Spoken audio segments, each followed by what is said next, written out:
Assalamualaikum warahmatullahi wabarakatuh. Hai anak-anakku sekalian, jumpa lagi ya. Semoga kalian dalam keadaan sehat walafiat. Pembahasan kita kali ini adalah tentang grafik perbandingan senilai dan perbandingan berbalik nilai. Perbandingan senilai itu bisa disajikan dalam bentuk grafik. Bagaimana cara menyajikannya? Kita perhatikan berikut ini. Misalkan tabel di bawah ini menunjukkan banyaknya buku dan harganya. Jika banyak buku yang dibeli satu, maka harga yang harus dibayar Rp3.500. Jika bukunya 2, Rp7.000, 3, Rp10.500, 4, Rp14.000, dan 5, Rp17.000.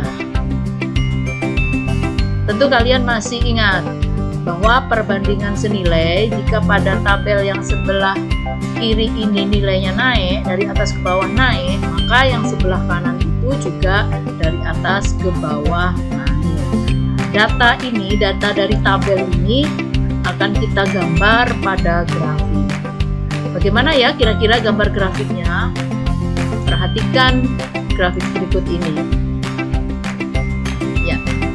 Di sini dari grafik ini menunjukkan bahwa jika banyak buku satu harganya Rp3.500, 2 kalau 2 7.000, jika 3 10.500. Ini harga ya, seperti harga ini banyaknya. Jika bukunya ada 4 maka harganya Rp14.000, jika 5 harganya Rp17.000.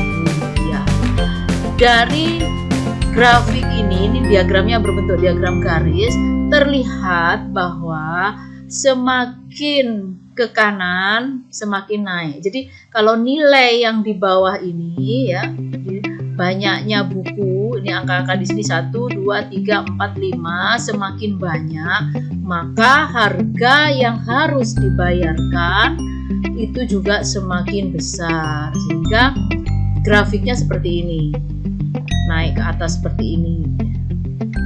Oke, ini untuk grafik perbandingan senilai. Sekarang bagaimana untuk grafik perbandingan berbalik nilai? Dari tabelnya dulu, ini perbandingan berbalik nilai. Banyak anak 1, banyak permen yang diterima setiap anak 120. Ini misalkan ada sekantong permen mau dibagikan kepada anak-anak sejumlah anak. Kalau banyak anak itu cuma 1, maka permen yang diterima itu 120 permen. Kalau jumlah anaknya nambah, ada 2 anak, maka semakin sedikit permen yang diterima. Kalau anaknya 2 berarti separuhnya. Jadi semakin kalau jumlah anaknya 2 kali lipat, maka permen yang diterima itu separuhnya, yaitu 60. Kalau banyak anaknya 3, maka permen yang diterima 40. Kalau 4, permen yang diterima 30. Jika 5, permen yang diterima 24. Jika 6, permen yang diterima 20, dan seterusnya, gitu ya. Nah, di sini terlihat bahwa perkalian antara banyak anak dan banyak permen itu tetap. 1 kali 120, 120. 2 kali 60, 120. Ini juga 6 kali 20, 120. Kenapa begitu? Karena jumlah permen yang mau dibagikan itu kan tetap. Tadi kan saya katakan bahwa sekantong permen mau dibagikan, berarti permennya tetap jumlahnya. Banyaknya anak dan banyak permen yang diterima setiap anak itu yang berbeda. Bagaimana sekarang kalau kita gambar dalam bentuk grafik? Perhatikan grafiknya. Nah, seperti ini ya. Grafiknya seperti ini ya, turun tapi tidak membentuk garis lurus ya.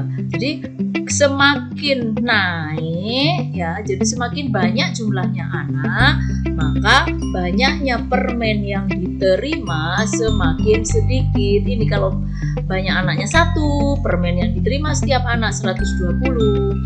Jika anaknya ada 2, permen yang diterima setiap anak itu 60. Sedangkan kalau ada 3, permen yang diterima setiap anak 40. Kalau jumlah anaknya ada 4, permen yang diterima setiap anak itu 30. Jika ada 5, permen yang diterima setiap anak 24. Dan jika ada 6 anak, maka permen yang diterima setiap anak itu 20. Jadi kalau banyak anaknya semakin banyak, jumlah permen yang diterima semakin sedikit. Jadi grafiknya bisa dilihat seperti ini. Oke, semoga penjelasan ini bermanfaat bagi kita semua. Saya akhiri. Assalamualaikum warahmatullahi wabarakatuh. Matematika, aku pasti bisa.